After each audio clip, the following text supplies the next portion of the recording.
Bencana kerap terjadi di Indonesia, namun pembangunan terus dilakukan di lokasi rawan bencana. Tidak jarang bangunan itu kembali rusak. Sebenarnya bagaimana mitigasi rawan bencana yang dilakukan di Indonesia? Berikut liputannya. Bencana mulai dari gempa bumi, banjir, hingga likuifaksi kerap berulang di Indonesia. Tak hanya makan korban tetapi juga merusak berbagai infrastruktur, termasuk permukiman. Timbul pertanyaan, sebenarnya seperti apa mitigasi pada pembangunan pemukiman di wilayah bencana? Gempa dan tsunami yang melanda Aceh pada 26 Desember 2004, lebih dari 160.000 orang meninggal dunia. Bencana ini menjadikan gempa dan tsunami Aceh sebagai yang paling mematikan dalam sejarah modern di Indonesia. Sedikitnya, sebanyak 2.745 rumah ibadah dan 1.151 sekolah di Provinsi Nanggro Aceh Darussalam rusak berat. Sekarang ada yang saya lihat ada yang sisa, ada yang enggak lagi. Mungkin itu aja himbauan untuk kedepannya rambu itu diperbanyak lagi. Dan masyarakat sekarang kan kadang-kadang ada yang lupa kan.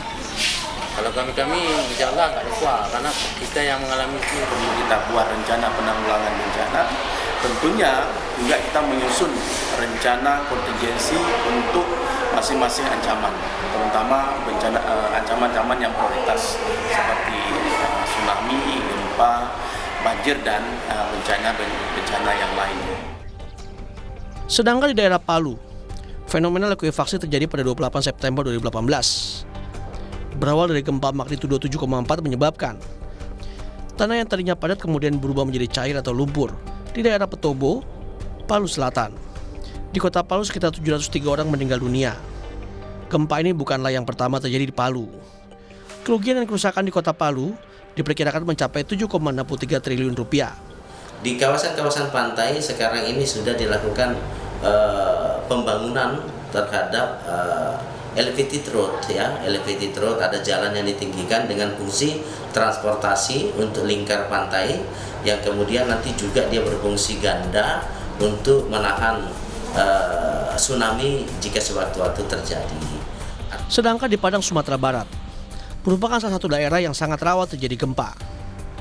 Hal ini dipengaruhi oleh letaknya yang berada di jalur lempeng tektonik India, Australia, dan Eurasia. Gempa bumi magnitudo 7,9 pada 30 September 2009 di Padang, termasuk gempa terbesar yang pernah terjadi di Padang. Gempa menyebabkan 1.100 orang meninggal dan 2.650 bangunan mengalami kerusakan. Menurut pemerhati lingkungan Ahmad Arif, ketegasan pemerintah diperlukan agar tidak hanya sebatas peringatan, tetapi perlu tegas juga dalam pengaturan tata ruang. Ya, kalau dari idealnya ya, kalau kita bicara ideal ya memang penegakan tata ruang ya di daerah-daerah yang memang resikonya sangat tinggi dan kita udah tahu resiko keberulangannya sangat tinggi, misalnya ya memang harusnya kosong dari hunian ya. Itu kita sebenarnya memiliki aturan itu ya, undang-undang misalnya terkait sama sempadan pantai, sempadan sungai itu sebenarnya ada, tapi dalam prakteknya itu memang ini memang kewenangan pemerintah ya harusnya menegakkan itu gitu. Sedangkan gempa magnitudo 7 yang menerjang kawasan Lombok Utara, Nusa Tenggara Barat pada 5 Agustus 2018 lalu mengakibatkan 82 orang meninggal dunia dan ratusan rumah warga rusak, bahkan ada yang sampai rata dengan tanah. Sedangkan menurut juru bicara Kementerian Pekerjaan Umum dan Perumahan Rakyat, Endra S. Atmawijaya, upaya mitigasi bencana secara konkret sudah dilakukan pihaknya selama ini.